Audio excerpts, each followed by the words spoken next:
Sige pa, konti buwelo pa. Oh.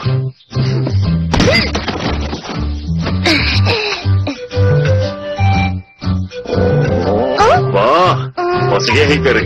Isang sipa na lang tapos kakain na tayo.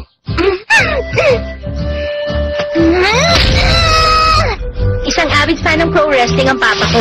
Palagi niya akong tinutrain nung maliit pa lang ako.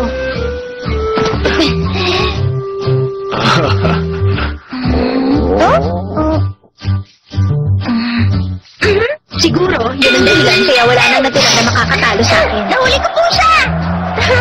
Punong-puno talaga ako ng confidence. Nung mga panahon na yon, nung makilala ko si Takeshima. 901, 902, Hickory, marunong din pala mag-pro wrestling ang bating to, oh. Ano po? Marunong siya? Mukhang utu-utu naman siya eh.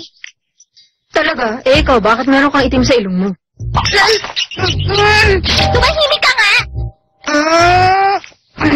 O, sige nga. Maglaban tayong dalawa. Galingan mo, ha? Sigurado ka? Oh? Baka mapaya ka lang. Ha? Ang yabang mo, ha?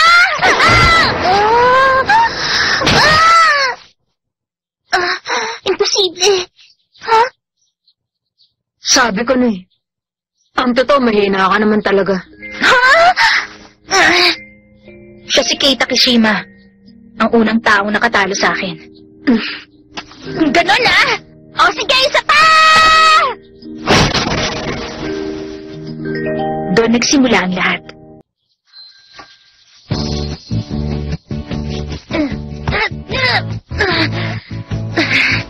Okay, kailangan ko nang umalis.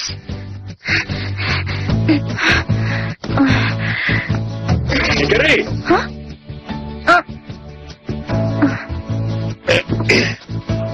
Huwag ka na magpapatalo, ha? Opo! Huwag po kayo mag-alala. Hindi basta-basta tong katawang sinanay nyo. Katawang bakal yata to. Yan, ganyan nga. Yan ang gusto ko sa'yo, eh. Sige po, alis na ako. Bye-bye, kita-kits mamaya. Oh. Ay, nagmana siya sa akin.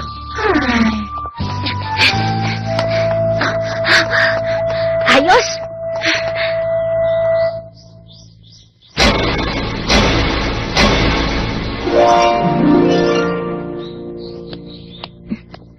Okay, magiging magandang araw na to pa. Sure, paano mo na sa essay? Ano sabi mo? Wala sa essay? Wala sa essay? Heto na naman.